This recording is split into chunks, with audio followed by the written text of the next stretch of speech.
आज मैं ट्रांसफार्मर के बारे में आप लोगों को कुछ बताएंगे।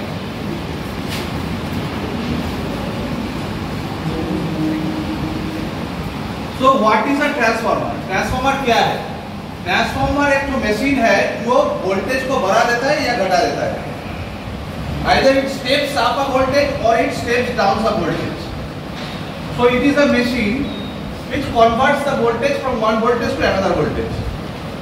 तो ट्रांसफार्मर क्या रहता है? ट्रांसफार्मर का मेन जो कंपोनेंट्स है वो है एक तो कोर रहता है, आयरन कोर।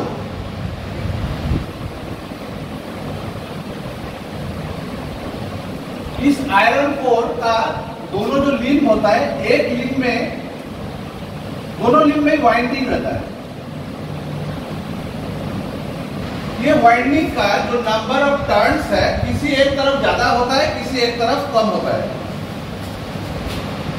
इस तरफ नंबर ऑफ टर्न्स सोचो कि N1 है और इस तरफ नंबर ऑफ टर्न्स N2 है। इस तरफ का वोल्टेज V1 है और इस तरफ का वोल्टेज V2 है। तो क्या होता है, जिस तरफ वोल्टेज ज्यादा होता है, अगर ट्रांसफार्मर में जिस तरफ से हम सप्लाई देते हैं उस तरफ को बोलता है प्राइमरी साइड और जिस तरफ से हम सप्लाई लेते हैं उस तरफ को बोलते हैं सप्लाई। अगर हम इस तरफ से सप्लाई देते हैं और इस तरफ से सप्लाई लेते हैं तो ये हो गया प्राइमरी साइड।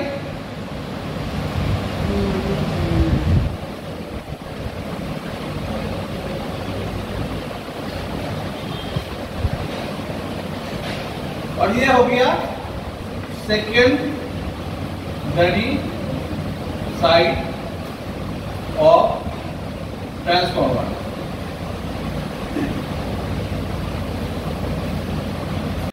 जो मशीन है ये बेसिकली इसका एक तो प्राइमरी वाइंडिंग रहता है और सेकेंडरी वाइंडिंग एक रहता है। प्राइमरी वाइंडिंग का साथ सेकेंडरी वाइंडिंग का कोई संपर्क नहीं रहता है, डायरेक्ट कनेक्शन नहीं रहता है।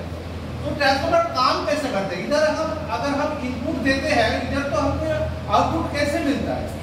ये जो ट्रांसफार्मर काम करता है, ये ट्रांसफार्मर इंडक्शन, म्यूचुअल इंडक्टेंस में इंजेक्शन से काम करता है। म्यूचुअल इंडक्टेंस क्या होता है? ये जब हम इसमें सप्लाई देते हैं तो इधर एक तो मैग्नेटिक फील्ड तैयार होता है और ये जो मैग्नेटिक फील्ड का साथ ये जो कॉइल है, ये जब लिंक होता है तो इसमें एक तो ईएमएफ इंड्यूस्ड होता है और ये यूनिट ईएमएफ से जब हम इधर एक तो लोड देते हैं तो इधर हमारा एक तो लोड देते हैं तो इधर एक तो करंट फ्लो करता है। तो ये है बेसिकली ट्रांसफार्मर का working principle. Transformer mutual inductance से काम करता है। हम इधर जब सप्लाई देंगे तो एक तो मैग्नेटिक फील्ड तैयार होगा, इधर फ्लक्स इधर से रोटेट करेगा, ये थ्रू पोल।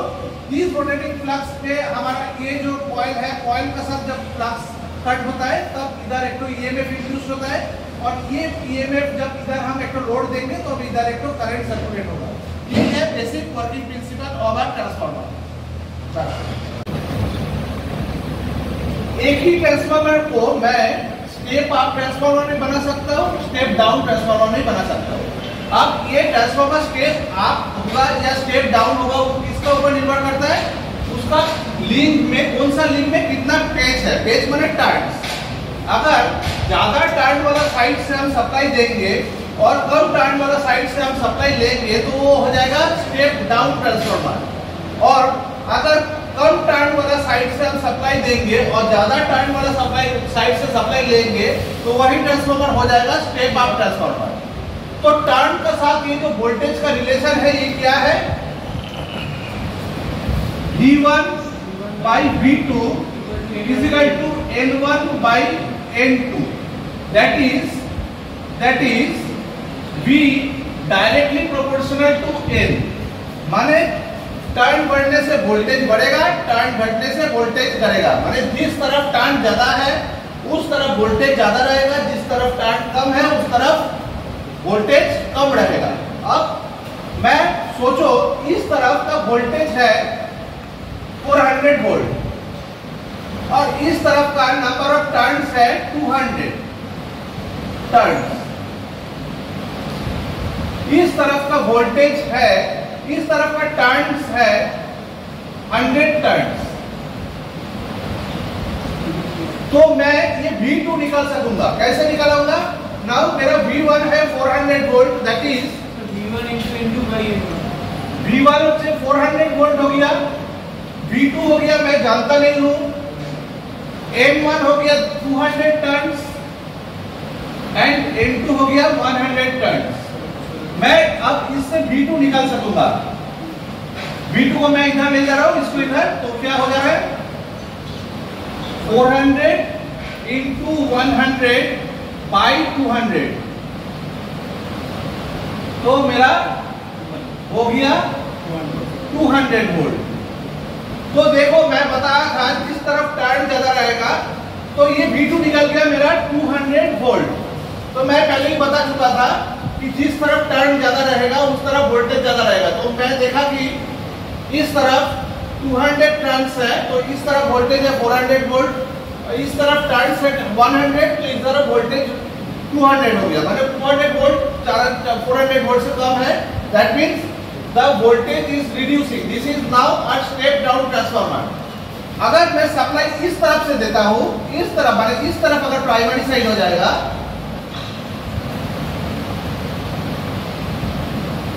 और इस तरफ अगर इस ट्रांसफार्मर का सेकेंडरी साइड हो जाएगा तो यही ट्रांसफार्मर तब स्टेप अप ट्रांसफार्मर हो जाएगा। इधर हो गया step down transformer, step down, और इधर हो गया स्टेप अप। तो ये चीज क्लियर है।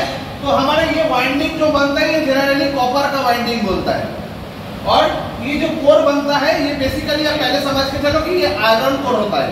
इसका बाद हम समझाएंगे कि ये कोर पूरा प्योर आयरन का नहीं बनता है, इसमें कुछ इंप्योरिटीज मिलाया जाता है, सिलिकॉन, और ये सिलिकॉन स्टील का बनता है। वो किस लिए सिलिकॉन स्टील हम लोग यूज करते हैं वो बाद में हम बताएंगे। ओके,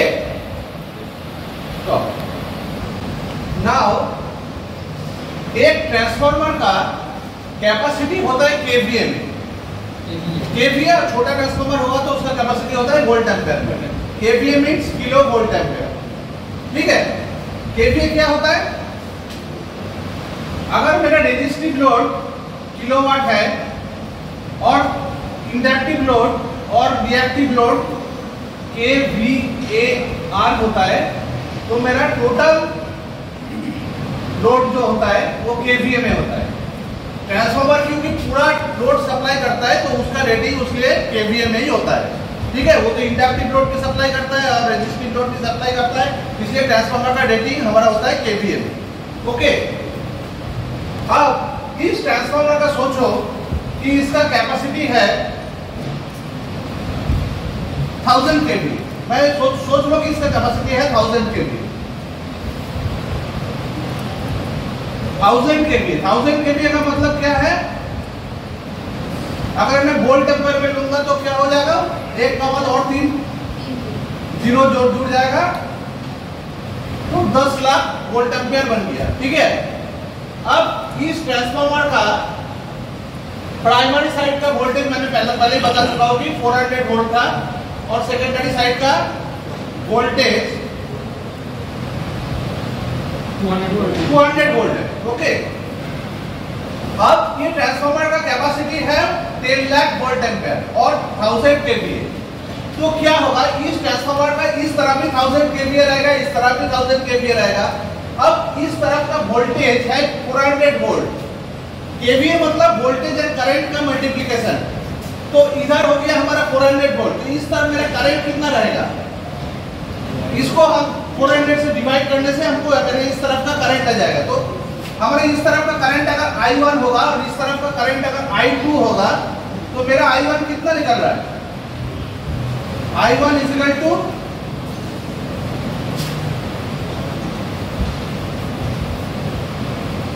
डिवाइडेड बाय 400 कितना आ रहा है थोड़ा आपको बताओ।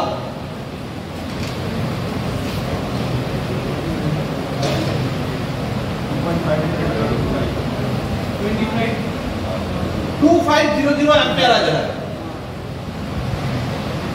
2500 एम्पियर।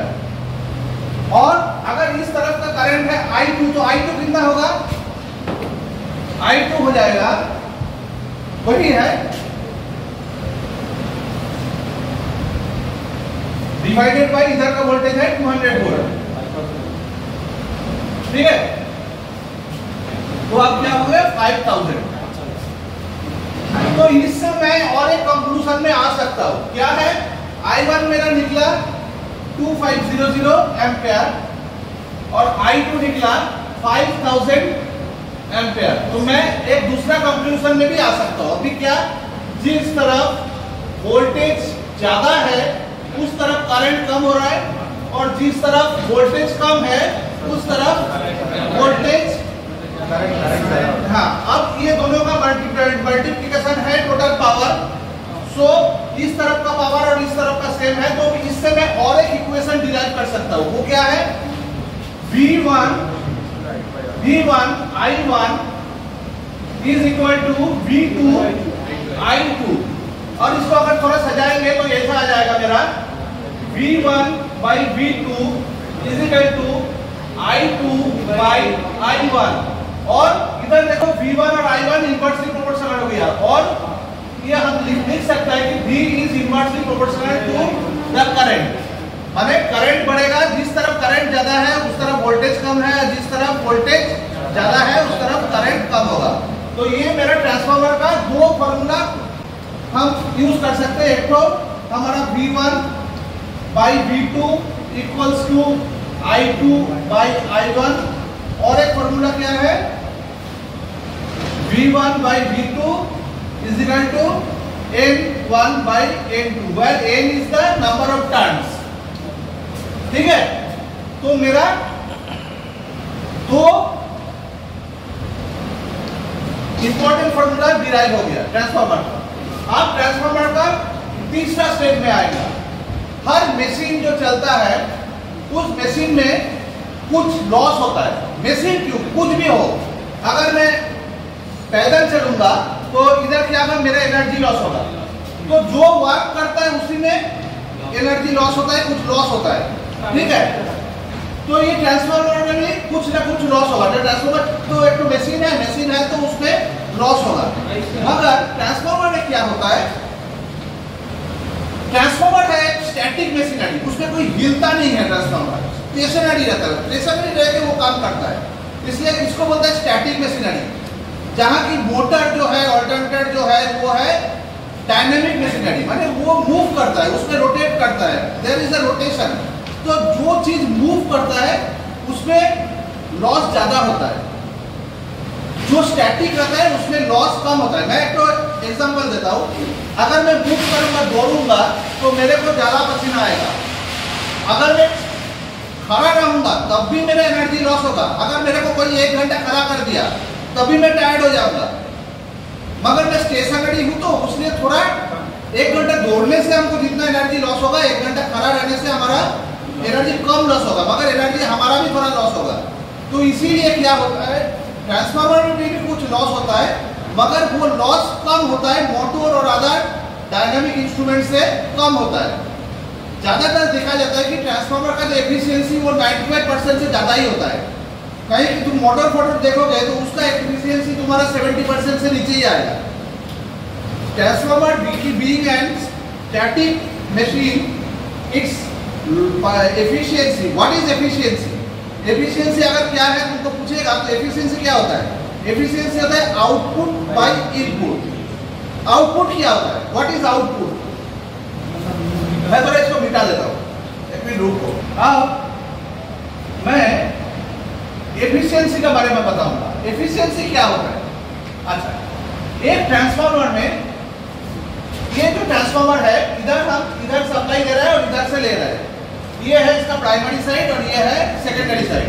हम इनपुट इस तरफ दे रहे हैं और आउटपुट इस तरफ से ले रहे हैं। ठीक है, माने जहां हम सप्लाई देते हैं उधर इनपुट देते हैं और जहां से हम लेते हैं वो होता है आउटपुट। और बीच में हमारा क्या हो रहा है?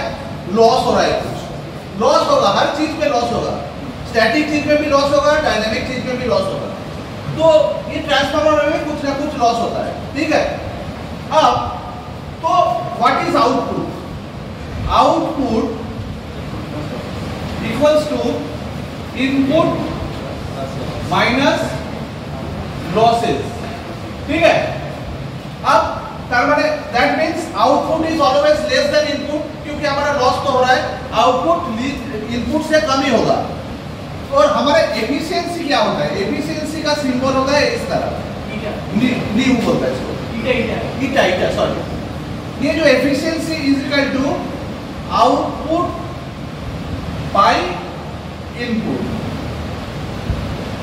Efficiency is equal to output by input.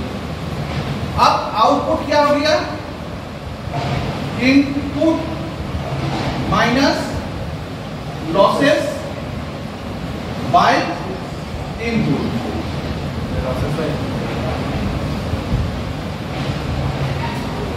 अब ये होगा इधर अगर करेंगे तो 1 माइनस लॉसेस बाय इनपुट होगा, तो एक्चुअली ये होगा क्या, एक से कम हो जा रहा है, माने एफिशिएंसी हमारा 100% नहीं हो रहा है, 100% से कम हो रहा है।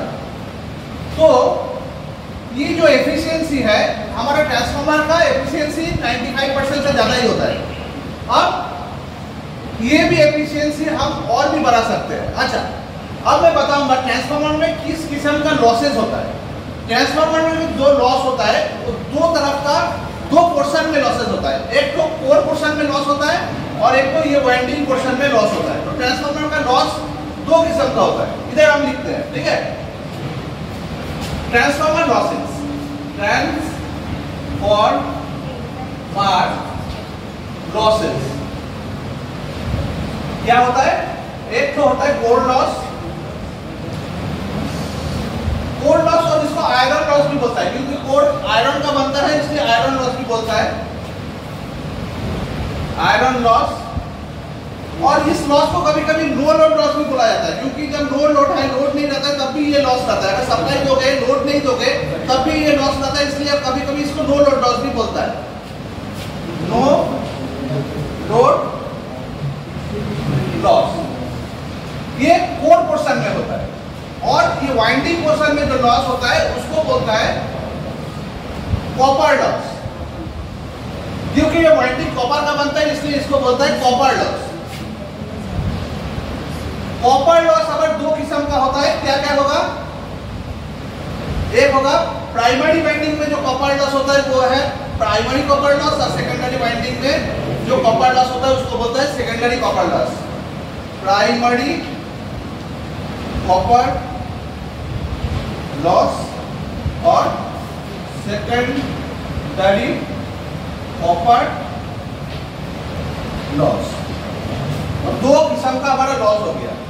ये copper loss basically I square R loss है, आई स्क्वायर आर पावर का यूनिट है। और हमें पिछले दिन एक चीज बताए थे, एनर्जी होता है आई स्क्वायर आर टी, माने पावर का साथ अगर टाइम का मल्टीप्लिकेशन करोगे तो आ जाता है एनर्जी, और सिर्फ अगर पावर लॉस पकड़ोगे तो आई स्क्वायर आर, और आई स्क्वायर आर टी कर दोगे तो तुम्हारा टोटल एनर्जी लॉस आ जाएगा, ठीक है। पावर का साथ एनर्जी को, टाइम को मल्टीप्लिकेशन किया जाता है तो हमारा टोटल एनर्जी आ जाता है, एनर्जी लॉस आ जाता है।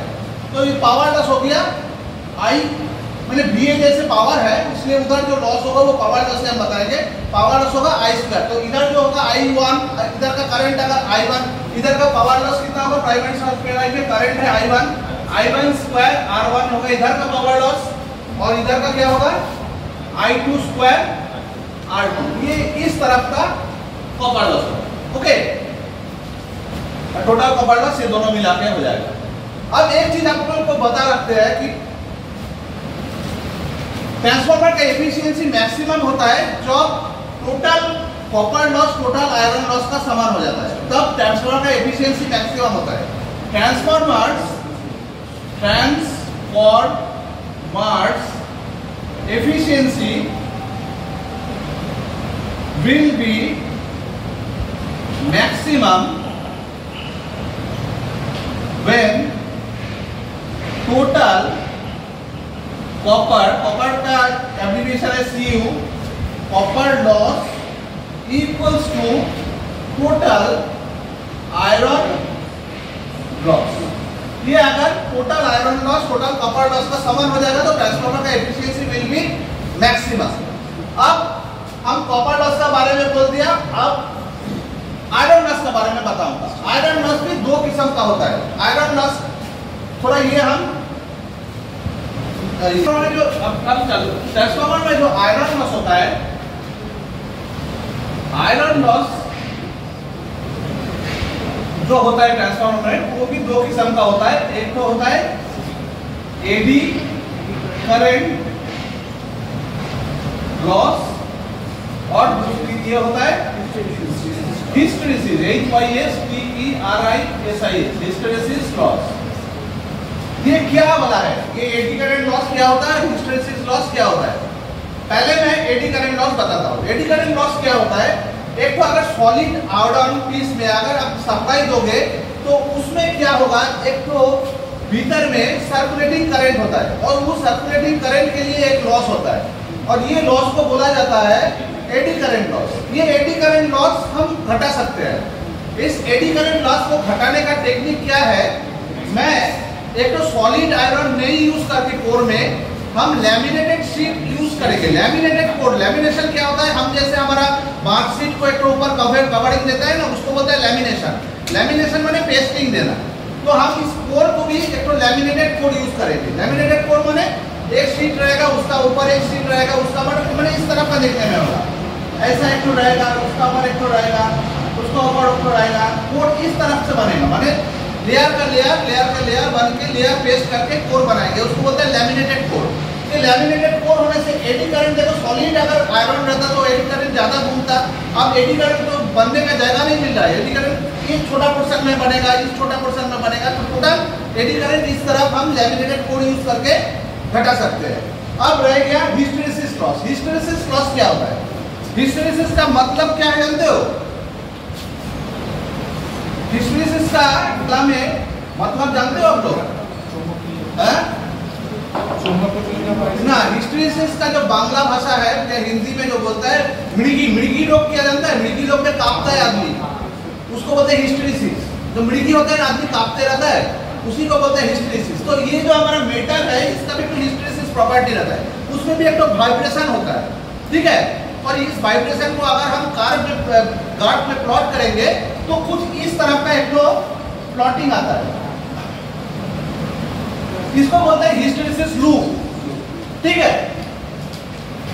जिस चीज का हिस्टैरिसीस ज्यादा होगा उसका लूप मोटा होगा, जिसका हिस्टैरिसीस कम होगा उसका लूप पतला होगा।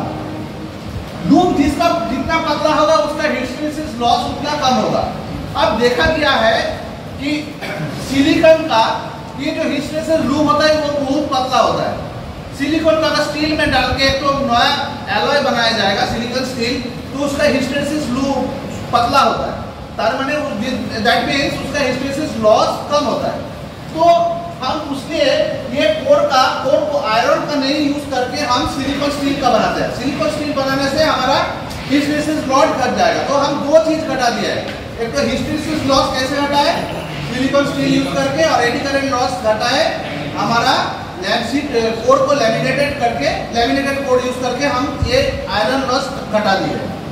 मगर कॉपर लॉस घटाने का हमारा कोई रास्ता नहीं है। हम घटा सकते हैं तो आयरन लॉस ही घटा सकते हैं, ठीक है। क्योंकि ट्रांसफार्मर जो डिजाइन करने में जितना तुम्हारा कॉपर लगेगा उतना तो लगेगा, उसको तो हम कॉपर को घटा नहीं पाएंगे ना, तो उसको पैरामीटर चेंज हो जाएगा।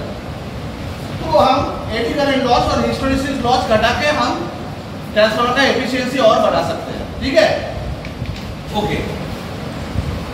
अब मैं ट्रांसफार्मर का मोटा मोटी बारे में बता दिए। अब ट्रांसफार्मर का पार्ट्स का बारे में हमको बताएंगे। ट्रांसफार्मर का पार्ट्स क्या क्या होता है? ट्रांसफार्मर मेन पार्ट्स में इधर दोनों दिख रहा है, एक तो होता है कोर होता है और एक होता है वाइंडिंग। अब और क्या होता है? अगर ट्रांसफार्मर तो बहुत सारे तरीके का होता है। इंडोर ट्रांसफार्मर होता है, आउटडोर ट्रांसफार्मर होता है, पावर ट्रांसफार्मर होता है जो पावर सप्लाई में लगता है, इंस्ट्रूमेंट ट्रांसफार्मर होता है। इंस्ट्रूमेंट ट्रांसफार्मर जो मीटर्स में हर पैनल में लगता है, कोई मशीन में लगता है, वो होता है इंस्ट्रूमेंट ट्रांसफार्मर। इंस्ट्रूमेंट ट्रांसफार्मर अब दो किस्म का होता है, एक तो होता है पोटेंशियल ट्रांसफार्मर और एक होता है करंट ट्रांसफार्मर। करंट ट्रांसफार्मर आपका करंट को घटाता है और पोटेंशियल ट्रांसफार्मर वोल्टेज को घटाता है। पोटेंशियल ट्रांसफार्मर करंट ट्रांसफार्मर का दौरान हम एक एमीटर लगा सकते हैं और पोटेंशियल ट्रांसफार्मर का दौरान हम एक वोल्ट मीटर लगा सकते हैं, जो प्रोटेक्टिव डिलेस है वो लगा सकते हैं। तो ये ट्रांसफार्मर का काफी सारे यूजेस है। अब ट्रांसफार्मर का हम बेसिक पार्ट समझा रहे हैं। ट्रांसफार्मर का तो ये एक तो कोर है, एक तो वाइंडिंग है, आप दिख ही रहा है। अब ये ट्रांसफार्मर का कोर और वाइंडिंग अगर आप वेट टाइप ट्रांसफार्मर बताएंगे। ड्राई टाइप ट्रांसफार्मर भी होता है, वेट टाइप ट्रांसफार्मर होता है। अगर वेट टाइप ट्रांसफार्मर बताएंगे तो वो होता है, ये ट्रांसफार्मर का जो कोर और वाइंडिंग वो एक तो ऑयल टैंक में डूबा हुआ रहता है। वो ऑयल टैंक में वो ऑयल जो यूज होता है उसको बोलता है ट्रांसफार्मर ऑयल। ये ट्रांसफार्मर ऑयल का दो काम है। एक काम है it acts as an insulating medium, एक तो इंसुलेशन मीडियम का काम करता है। ये प्राइमरी वाइंडिंग और सेकेंडरी वाइंडिंग को शॉर्ट नहीं करवा देता है। और दूसरा ये एक तो कूलेंट का भी यूज करता है, वो ठंडा करता है ट्रांसफार्मर को। तो ट्रांसफार्मर ऑयल का दो काम है, एक तो कूलिंग एजेंट का काम करता है और दूसरा है आपका ये एक तो इंसुलेटिंग मीडियम का काम करता है। अब ट्रांसफार्मर ऑयल क्या होता है, रहते रहते जो एटमॉस्फेरिक मॉइस्चर एब्जॉर्ब करता है, फिर आपका डस्ट पार्टिकल्स वो सब लेके ट्रांसफार्मर ऑयल का जो इंसुलेशन वैल्यू वो घटते रहता है। ट्रांसफार्मर ऑयल का इंसुलेशन वैल्यू अगर 45 kV से ज्यादा है तो वो सही है।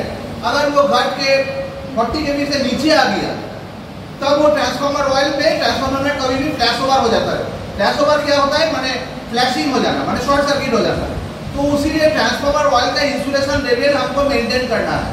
तो ट्रांसफार्मर ऑयल हम क्या करेंगे, ये जो ट्रांसफार्मर टैंक है वो एक तो रूटीन वे में हम उससे थोड़ा ऑयल निकाल लेंगे। ऑयल निकाल लेके उसको हम लेबोरेटरी में भेजेंगे। लेबोरेटरी में बीडीवी टेस्टिंग मशीन होता है। बीडीवी टेस्टिंग मशीन क्या है, वो है ब्रेकडाउन वोल्टेज टेस्टिंग मशीन। उसमें क्या होता है, ऐसे जो कॉन्टैक्ट रहता है उसका बीच में एक तो फासला रहता है। उसमें क्या होता है, ये तेल डाल के उस तेल में ये कॉन्टैक्ट रहता है। अब ये तेल डाल के इसमें वोल्टेज बढ़ाया जाता है। अब देखा जाता है कि कौन सा वोल्टेज में वो फ्लैश ओवर हुआ है। अगर वो 45 kV का ऊपर वोल्टेज में फ्लैश ओवर हुआ है तो वो ऑयल तुम्हारा सही है। अगर वो नीचे आ गया 40 kV से नीचे आ गया तब तुमको क्या करना है, उस ऑयल को ट्रीटमेंट करना है। अब ऑयल को कैसे हमको ट्रीटमेंट करता है, तो उसमें एक तो सेंट्रीफ्यूजिंग मशीन मिलता है। सेंट्रीफ्यूजिंग मशीन क्या है, उस मशीन में तेल डाल के अगर तुम उसको घुमाओगे तो क्या होता है, उसको तो सस्पेंडेड पार्टिकल्स है। सेंट्रीफ्यूज क्या जानते हो, तो सेंट्रीफ्यूज मैंने एक चीज को घुमाता है तो उसके तो आउटवर्ड फोर्स को अनुभव करता है। तो यही है, सेंट्रीफ्यूजिंग मशीन में भी यही चीज यूज होता है। इसमें तेल डाल के अगर तुम घुमाओगे उसमें जो सस्पेंडेड पार्टिकल्स है वो बाहर की तरफ निकल जाएगा और ट्रेन का इंसुलेशन वैल्यू बढ़ेगा। फिर उस तेल को लेकर तुम इंसुलेशन टेस्ट करो। अगर इंसुलेशन टेस्ट करके देखा कि तुम्हारा 45 kV के ऊपर आ गया तो वो तेल तुम रीयूज कर सकते हो। अगर तुम देखा कि 35 kV हो गया तो बढ़ के 40 हुआ है तो उसको और एक बार घुमाओ। अब देखें कि और एक बार घुमाने के बाद वो 43, 44, 45 आ सकता है, तब उस तेल को ऑयल को तुम यूज कर सकते हो। अगर उसका बाद भी वो उसका इंसुलेशन वैल्यू अगर इंप्रूव नहीं करे तब वो तेल को तुमको बदलना पड़ेगा। ठीक है, तो ये तेल ऑयल बहुत इंपॉर्टेंट चीज है हमारा ट्रांसफार्मर में। अब ट्रांसफार्मर और चीज क्या रहता है, ट्रांसफार्मर एक तो टैंक रहता है।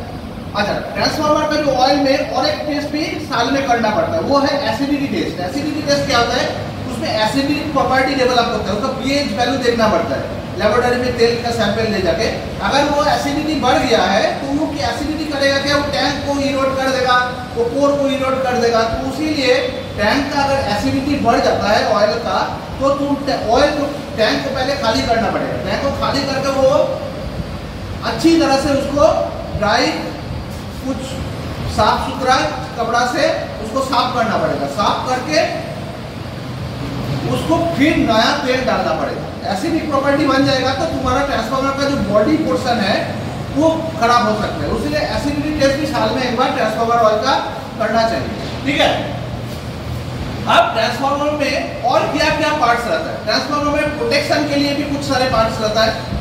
एक तो ट्रांसफार्मर का पार्ट्स है ब्रीदर। ब्रीदर क्या होता है, ब्रीदर होता है, ब्रीदर में सिलिका जेल रहता है। सिलिका जेल क्या करता है, सिलिका जेल का काम है मॉइस्चर को एब्जॉर्ब करना। सिलिका जेल का नॉर्मल कंडीशन माने एनहाइड्रस जब रहता है, माने उसमें जब माने वो मॉइस्चर एब्जॉर्ब नहीं किया है, एनहाइड्रस जब है तब उसका कलर ब्लू रहता है। ठीक है, और ये सिलिका जेल जब आस्ते आस्ते मॉइस्चर एब्जॉर्ब कर लेता है तब उसका कलर पिंक हो जाता है या व्हाइटिश हो जाता है। अगर तुम्हारा सिलिका जेल का कलर व्हाइट हो गया तो क्या करना पड़ेगा, तुमको समझाना पड़ेगा, समझना पड़ेगा कि वो सिलिका जेल मॉइस्चर एब्जॉर्ब कर लिया, अब ये फर्दर मॉइस्चर एब्जॉर्ब नहीं कर पाएंगे। तब वो सिलिका जेल को ले जाके तुमको एक तो ट्रे में सैंड डालना पड़ेगा। सैंड डाल के उसका ऊपर सिलिका जेल रख के उसको हीट करना पड़ेगा। हीट जैसे करेंगे तो उस सिलिका जेल पे मॉइस्चर एब्जॉर्ब किया था वो मॉइस्चर निकल जाएगा और फिर से वो सिलिका जेल का कलर ब्लू हो जाएगा। तब वो सिलिका जेल तुम फिर यूज कर सकते हो। धूप में भी रखने से ज्यादा देर अगर सॉलिड धूप में रखोगे तब भी ये मॉइस्चर निकल जा सकता है। अगर तुम देखा कि हीट करके धूप में रखे कि सिलिका जेल का कलर फिर से ब्लू नहीं हो रहा तब तुम समझोगे कि वो परमानेंट उसका डिफॉर्मिटी हो गया है। तब उस सिलिका जेल को तुमको बदलना पड़ेगा। और क्या रहता है, एक तो रहता है बुकोल्स रिले। बुकोल्स रिले उसका काम क्या रहता है? अच्छा, बुकोल्स रिले का पहले हम बताते हैं। उसको ट्रांसफार्मर एक चीज रहता है वो है conservator tank. Conservator tank transformer का ऊपर रहता है। उसका काम वो टैंक से जुड़ा हुआ रहता है।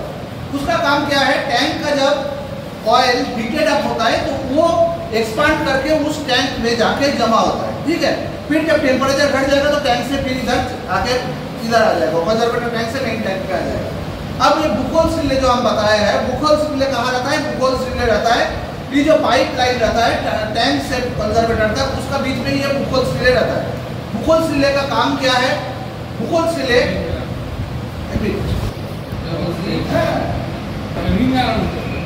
ये बुकोल्स रिले एक तो इम्पोर्टेंट पार्ट है ट्रांसफार्मर में। बुकोल्स रिले क्या होता है?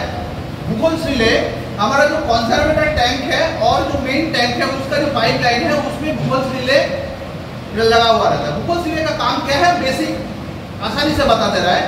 बुकोल्स रिले का काम है जब कोई माइनर फॉल्ट होता है तो क्या होता है, उसमें गैस बनता है और वो गैस जो फॉर्म होता है वो बॉस बुकोल्स रिले में एक तो अलार्म को एक्टिवेट कर देता है। वो अलार्म जब बजता है तो वो जो मेंटेनेंस पर्सनल समझ जाएगा कि ये ट्रांसफार्मर में कोई फॉल्ट होगा, वो जाके ट्रांसफार्मर को अटेंड करेगा, फिर उस फॉल्ट को रेक्टिफाई कर देगा। अगर कोई मेजर फॉल्ट होता है तो बुकोल्स रिले क्या करता है, तब वो डायरेक्टली ट्रांसफार्मर को ट्रिप करवा देता है। वो तब अलार्म बजा देगा, वेट कर नहीं करता है, वो डायरेक्टली ट्रांसफार्मर को ट्रिप कर देता है। तो बुकोल्स रिले दो तरफ का काम करता है, एक तो माइनर फॉल्ट पे वो अलार्म बजाता है, एक तो मेजर फॉल्ट पे वो ट्रांसफार्मर को ट्रिप करवा देता है। तो ये हो गया तुम्हारा बुकोल्स रिले। और क्या रहता है ट्रांसफार्मर में? एक एक्सप्लोजन वेंट रहता है। एक्सप्लोजन वेंट क्या रहता है? अगर ट्रांसफार्मर के भीतर का प्रेशर बहुत बढ़ गया है तो एक्सप्लोजन वेंट को प्रेशर को रिलीज कर देता है। ट्रांसफार्मर और क्या रहता है? एक तो ट्रांसफार्मर रहता है, एक तो थर्मोमीटर रहता है। वो थर्मोमीटर तुम्हारा ट्रांसफार्मर का टेम्परेचर मॉनिटरिंग करता है। वो भी देख के तुम समझ जाओगे कि ट्रांसफार्मर ओवर हीट होगा तो उसमें कोई फॉल्ट हो रहा है। ठीक है, और ओके, तो ट्रांसफार्मर में और क्या चीज रहता है? ट्रांसफार्मर दो कनेक्शन बॉक्स रहता है। कनेक्शन बॉक्स में आपका प्राइमरी साइड और सेकेंडरी साइड का जो कनेक्टर है वो निकल रहता है, उधर से तुम्हारा केबल को ज्वाइन किया जाएगा। कनेक्शन बॉक्स रहता है। और क्या रहता है? टैप चेंजर रहता है। टैप चेंजर से तुम वोल्टेज को थोड़ा सेकेंडरी साइड में वोल्टेज को थोड़ा वेरी कर सकते हो, तो टैप चेंजर रहता है। तो मोटा मोटी ट्रांसफार्मर में ये सारे चीज रहता है। अब ट्रांसफार्मर का बारे में तो बहुत सारी चीज बता चुके हैं, अब और कुछ ही चीज बाकी है वो मैं बताऊंगा।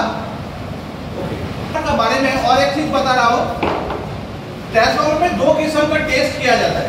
एक तो होता है short circuit test, direct open circuit test. उसका डिटेल में नहीं बता रहा हूँ, डिटेल तुमको मिल जाएगा कहीं भी, अगर चाहते हो तो बाद में हम बता देंगे उसका डिटेल्स। तो शॉर्ट सर्किट टेस्ट से हम कॉपर लॉस डिटेक्ट करते हैं, कितना ट्रांसफार्मर कॉपर लॉस वो डिटरमाइन करते हैं हम शॉर्ट सर्किट टेस्ट परफॉर्म करके, और ओपन सर्किट टेस्ट परफॉर्म करके हम कोर लॉस डिसाइड करते हैं। ठीक है, अब ट्रांसफार्मर में और एक चीज बचा रहा, ट्रांसफार्मर दो तरीके का होता है एज पर कंस्ट्रक्शन। दो तरीके का क्या होता है? एक तो होता है कोर टाइप ट्रांसफार्मर होता है और एक तो होता है shell type transformer. Core type transformer क्या होता है? कोर टाइप ट्रांसफार्मर क्या होता है और सेल टाइप ट्रांसफार्मर क्या होता है? कोर टाइप ट्रांसफार्मर होता है, अगर तुम कोर टाइप ट्रांसफार्मर को बाहर से देखोगे तो उसका वाइंडिंग तुमको देखेगा, उसका कोर नहीं दिखेगा। हाँ, और सेल टाइप ट्रांसफार्मर को अगर बाहर से देखोगे तो उसका तुम्हारा कोर देखेगा, वाइंडिंग नहीं देखेगा। तो क्या होता है? कोर टाइप ट्रांसफार्मर ऐसा रहता है, कोर टाइप ट्रांसफार्मर में दो लिंक रहता है, दो लिंक में, इस दो लिंक में वाइंडिंग रहता है, बाहर से वाइंडिंग दिखता है। और सेल टाइप ट्रांसफार्मर क्या होता है? सेल टाइप ट्रांसफार्मर मोटा मोटी इस तरफ का देखने में होता है। ठीक है, इसमें वाइंडिंग जो होता है इस तरफ का वाइंडिंग होता है, मिडिल लिंक में वाइंडिंग होता है। ठीक है, तो इसमें आप अगर देखोगे बाहर से तो तुमको ये कोर दिखेगा, सेल वाइंडिंग नहीं दिखेगा। और कोर टाइप ट्रांसफार्मर में ये है कोर टाइप ट्रांसफार्मर और ये हो गया shell type transformer, core type transformer और शेल टाइप ट्रांसफार्मर। अब कोर टाइप ट्रांसफार्मर और सेल टाइप ट्रांसफार्मर में कुछ क्राइटेरिया क्या क्या है हम बता रहे हैं। कोर टाइप ट्रांसफार्मर में 2 लिंक होता है, ठीक है, और सेल टाइप ट्रांसफार्मर में 3 लिंक होता है।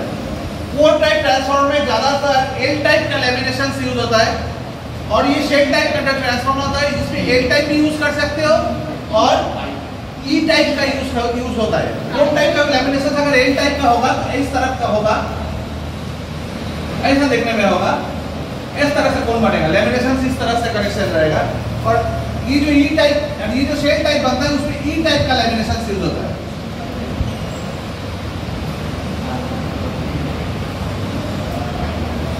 एल टाइप से भी बन सकता है, एल टाइप का बहुत सारा एल जोड़ के तुमको वो कोड बनाना पड़ेगा। तो क्या होता है, अब इस दोनों का हम कुछ क्राइटेरिया तुम लोग को बताएंगे कि किसका क्या क्या क्राइटेरिया है, ठीक है। अब तुम लोग बताओ, हम नहीं बताएंगे। अच्छा बोलो, किसमें कॉपर रिक्वायरमेंट ज्यादा है, इसमें ना इसमें? कोर टाइप में, क्योंकि कोर टाइप में दोनों लिंक में कॉपर यूज हो रहा है तो इसका कॉपर रिक्वायरमेंट ज्यादा होता है, शेल टाइप में कॉपर रिक्वायरमेंट कम होता है। अब इस दोनों में तुम बोलो किसका मैकेनिकल स्ट्रेंथ ज्यादा होता है?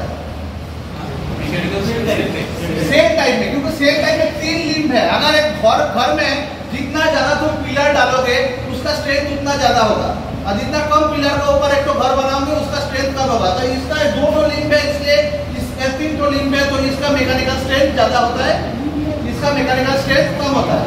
अब बताओ कॉपर लॉस किस में ज्यादा होता है, कॉपर लॉस किस में कम होता है? कॉपर लॉस, इसमें कॉपर ज्यादा लगता है, 2 लिंक में बाइंडिंग है तो कॉपर लॉस ज्यादा होता है, इसमें कॉपर लॉस। तो एफिशिएंसी किसका ज्यादा है? एफिशिएंसी सेल टाइप का ज्यादा होता है, ओके। नेचुरल कूलिंग किसमें होता है? इसमें नेचुरल कूलिंग बहुत बड़ा होता है, देखो फ्री स्पेस होता है इसमें, इसलिए नेचुरल कूलिंग होता है, इसमें नेचुरल कूलिंग नहीं होता है, ओके। और कुछ और तो एक अच्छा और एक चीज जो बताएंगे वो है इसमें एक ही मैग्नेटिक सर्किट होता है, इसमें 2 मैग्नेटिक सर्किट होता है, इसमें एक मैग्नेटिक सर्किट होता है। ये हो गया इसका मैग्नेटिक सर्किट और इसका देखो 2 मैग्नेटिक सर्किट होता है, 2 मैग्नेटिक सर्किट होता है।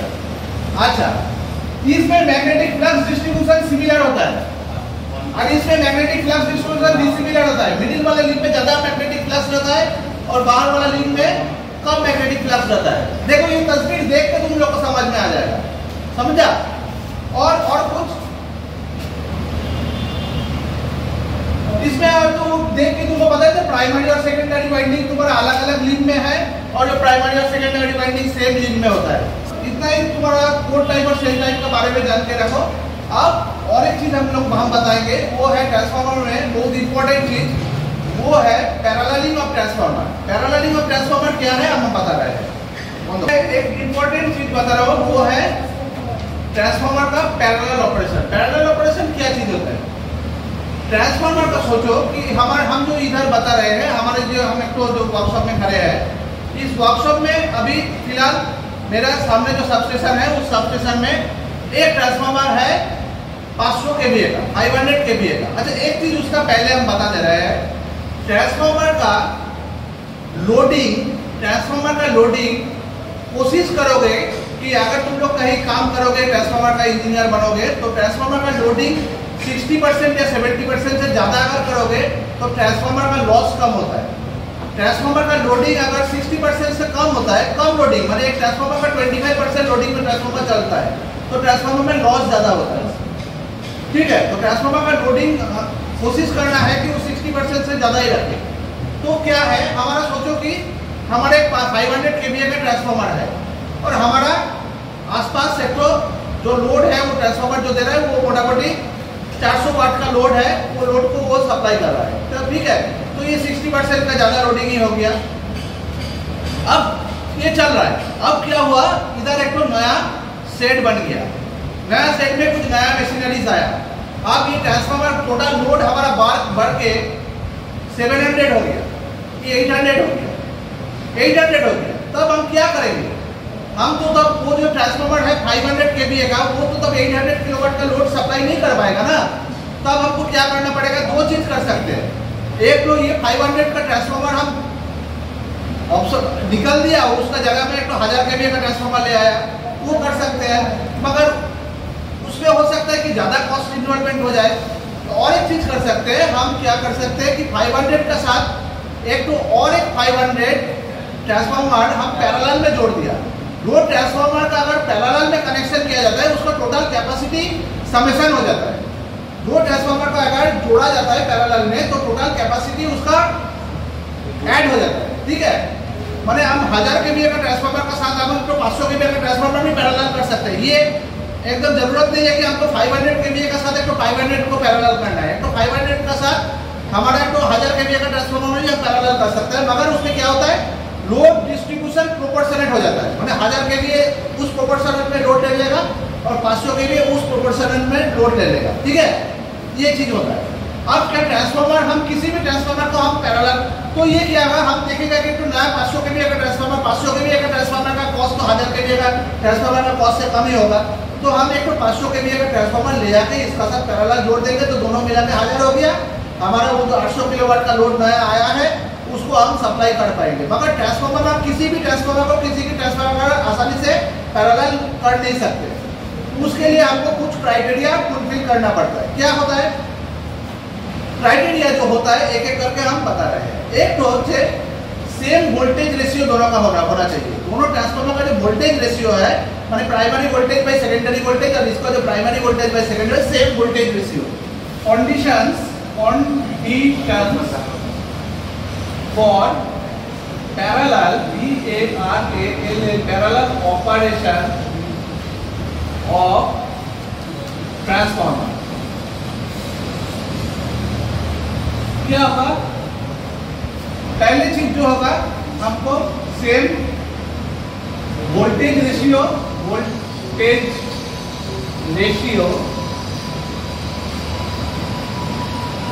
सेम टर्न रेशियो एक ही होगा, दोनों सेम होना चाहिए।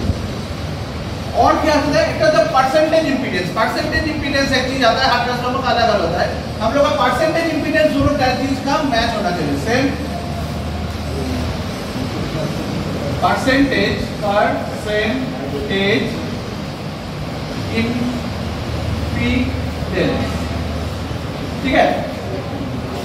इसका बाद आएगा तुम्हारा पोलैरिटी मैच करके करना है। रेड का साथ रेड, येलो का साथ येलो, ब्लू का साथ ब्लू, तुमको मैच करना पड़ेगा, ठीक है।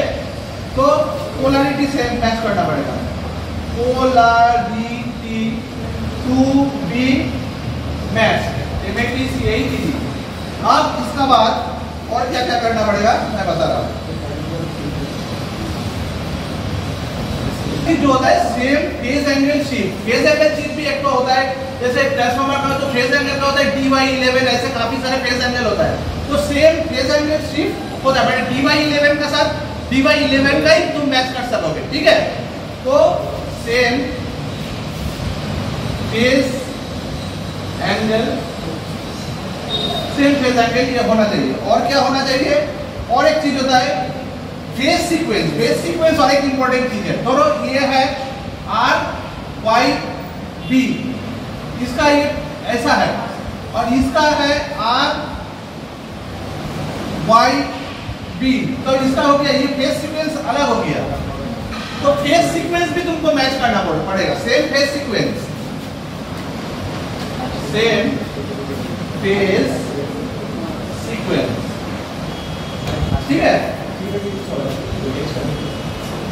इंपॉर्टेंट चीज है, टैप पोजीशन भी सेम रहना चाहिए। हम बोला टैप पोजीशन से तो तुम उसका थोड़ा वोल्टेज वैरी कर सकते हो ना, तो सेम टैप पोजीशन भी तुमको मेंटेन करना पड़ेगा, सेम टैप पोजीशन। ये सारे चीज अगर तुम मेंटेन करोगे तभी तुम वो ट्रांसफार्मर को पैरेलल ऑपरेशन कर सकोगे, ठीक है। और ट्रांसफार्मर का पैरेललिंग बहुत जरूरत होगा। तुम्हारा तो लोड बढ़ते जा रहा है ना, लोड जब बढ़ेगा तुमको ट्रांसफार्मर पैरेलल में कनेक्शन करना ही पड़ेगा। नहीं तो ट्रांसफार्मर को पूरा बदल देना पड़ेगा। ओ फ्रीक्वेंसी, सेम फ्रीक्वेंसी तो होना ही चाहिए। अमेरिका से एक ट्रांसफार्मर ले आके तुम इधर नहीं बैठा पाओगे। अमेरिका में 60 हर्ट्ज चलता है, तो सेम फ्रीक्वेंसी तो होता है, होना ही पड़ेगा।